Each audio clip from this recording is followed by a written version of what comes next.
Nagaan Waaqayyoo hunduma keessaniif haa baay'atu. Har'a kutaa sagalee Waaqayyoo keessaati Wangeela Luqaas boqonnaa 10 lakkoofsa 3-4 irra kan jirurra dhaabbanneetu sagalee Waaqayyoo wal wajjin baranna. Kutaa kana keessatti Gooftaan keenya Yesuus Kiristoos warra 72 gaafa ergu waan tokko dubbateera. Isin beena akka ilmoolee hoolaa yeeyyii keessaatti isiniin erga jedhee booddee eenyuun illee nagaa gaafachuuf immoo karaan dhaabatinaa jedheera. Kutaa kana keessatti gaa Gooftaan keenya Yesuus Kiristoos jara kana akeekkachiisa baay'ee isaan akeekkachiise. Garuu isa karaan dhaabatinaa jedhu irratti wal wajjii ilaalla. Jarri karaa fagoo deemu. Waaqayyo lafa fagootti isaan erge. Ergama guddaa isaanitti kennee isaan erges qaba. Gatii kanaaf karaan dhaabatinaa amma lafa ergama keessanii geessanitti ergama kana fuudhaatii deemaa jedhee isaanitti dubbate.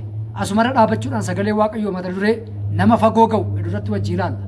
Nama fagoo ga'u jechuun nama biyyatti dhalate irraa kiiloomeetirii guddaa fagaatee deeme jechuu miti. Nama fagoo ga'e jechuun nama biyyatti dhalate jijjiirrate jechuu miti. Nama waldaa keessatti guddate jijjiirrate jechuu miti. Fagoo ga'u jechuun faarfataarraa gara wangeelaawitti guddachuu jechuu miti. Fagoo ga'u jechuun wangeelaawirraa paasterii ta'uu jechuu miti. Qeesii luba ta'uu jechuu miti. Fagoo ga'u jechuun gara Kiristoositti guddachuudha. Fagoo ga'u jechuun lafa dhalatan jiraatanii waldaa keessatti guddatan keessa ta'anii fagoo ga'uun hin danda'amu.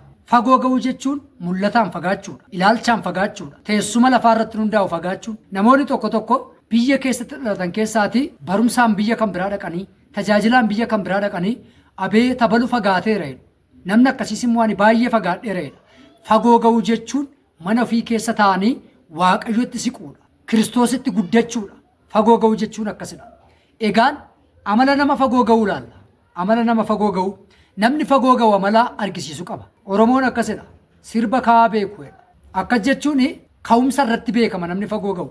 Yeroo tokko tokkommaa mandara keessaati namoonni nama tokko ilaalanii karaa irratti ilma baluu kun hin guddattu jedhu. Tokko tokkommoo karaa maratti ilaalanii ilma baluu kun guddattee deebitu fagoo geessi jedhu. Maaliif jennaan yeroo sana mucaan sun yookaas immoo namni isaan akkasittiin jedhan kun biyya kan biraa dhaqeennaan miti. Hojii guddaa keessatti arganii miti.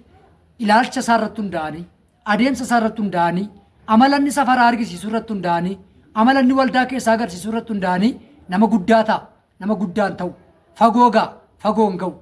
Jedhanii waa'ee namaa murteessu. Inni kun gaa yeroo baay'ee namoonni kun oduu mandaraati. Oduu mandaraa miti garuu ka'umsa irratti namoonni nama laalanii waan murteessan qabu.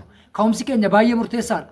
Akkaataan waldaa keessatti namuusi tajaajila keenyaa murteessaadha fagoo ga'uufi. Boor nama guddaa ta'uufi. Boor nama namni abdatu ta'uufi.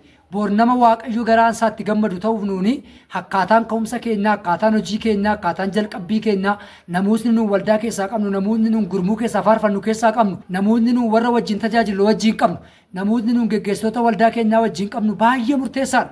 Walitti dhufeenyi nuun Waaqayyo wajjin qabnu baay'ee murteessaadha. Kanaafiyyuu ka'umsi nama keenya baay'ee murteessaadha waan ta'eef namni fagoo ga'u amala agarsiisuu qaba. Amala nama fagoo ga'uun sinitti hima. Namni fagoo ga'u tokko nyaatee manaa ba'a. Aadaama keessatti yookaas immoo hawaasuma keessatti namni tokko karaa fagoo deema taanaan keessumaa yeroo durii akka ammaa geejjibni garaagaraan jiru waan ta'eef namni karaa fagoo gammoojjii garaagaraa keessa darbee deema waan ta'eef mana keessaatii nyaata isa barbaachisu nyaatee nyaachuu birayyuu darbee galaa fudhatee gammoojjii keessatti nyaatee darbu. Galaa fudhatee gammoojjii keessatti nyaataa deemu baadhatee mana keessaa ba'a.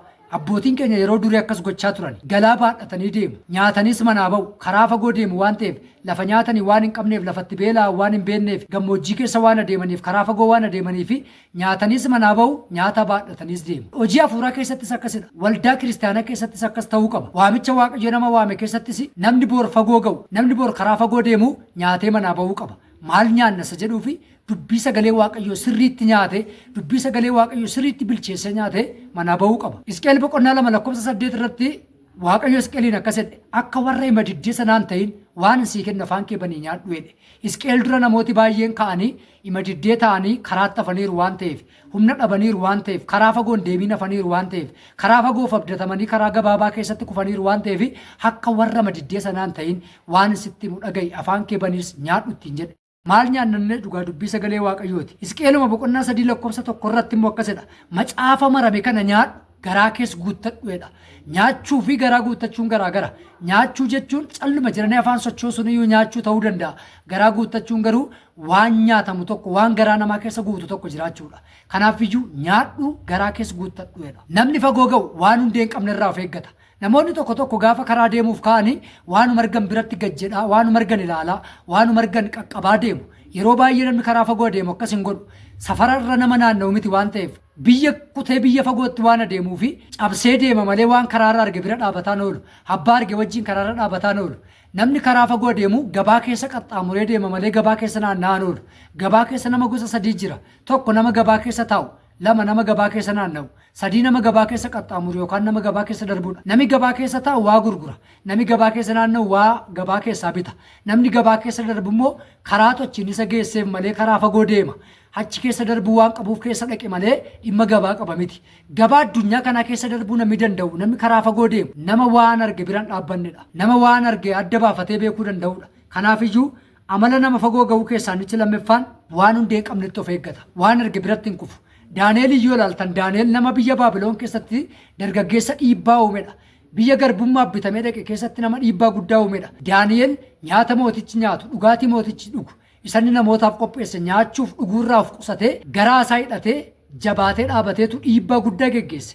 Daaneel geggeessummaan nama karaa fagoo deemedha. Daaneel geggeessummaan nama fagoo ga'edha. Nama hafuura waan hundumaarra caalu argatedha. Nama geggeessaa cimaa ta'edha.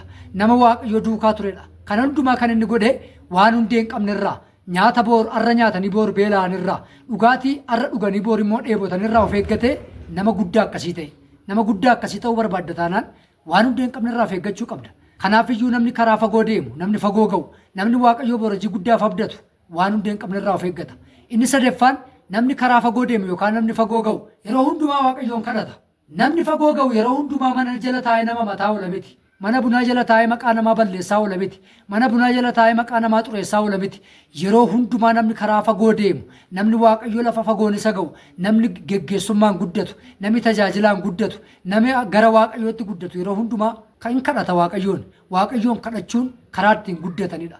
Waaqayyoon kadhachuun karaa itti ayyaana dabalatanidha. Waaqayyoon kadhachuun karaa ittiin humna argatanidha. Daaneel boqonnaa 6 keessatti yoo ilaaltan Daaneel utuu inni kadhatu arge namni hundumtuu. Kissiin Daaneel irra jiru waa'ee kadhachuu Daaneeliin kadhata isa jedhudha. Doseen kissiif mana mootii deeme waa'ee Daaneelii fi kadhataa utuu jiru argine isa jedhudha. Namoonni safara keessatti Daaneelii argan utuu inni mana bunaa jala taa'uu miti, utuu inni maqaa namaa balleessuu miti, utuu manni kadhatuu isa argan. Daaneel yeroo hundumaa kadhata. Kanaafiyyuu hafuura isa hundumaarra caalu waaqayyo biraa waan argateef nama hundumaarratti warra wajjin jiraatu irratti warra kutaa inni keessa jiraatan irratti mataa ta'ee argame. Obboleessa koo obboleettii koo mataa ta'uu barbaaddaa waaqayyoon kadhachuun furmaata. Mataa ta'uu barbaaddaa waan hundee hin qabnerraa of eeggachuun furmaata. Mataa ta'uu barbaaddaa waaqayyotti maxxanuun furmaata. Kanaafiyyuu namni boor fagoo ga'u namni boor karaa fagoo deemu amaloota akkasii agarsiisa.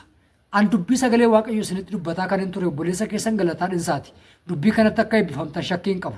Arras waa'illi koo na wajjin jiru obboleessa koo Efreem Dirribaati. Biyyaaf bakka garaagaraa teessanii kan nu hordofaa jirtan YouTube keenya subscribe godhaa, share godhaa, like gochuun obboloota keessan biraanis nu gahaa isiniin jenna. Warra akkas gochaa jirtan waaqayyo dachaa isin haa eebbisu. Shalom nagaan turaa.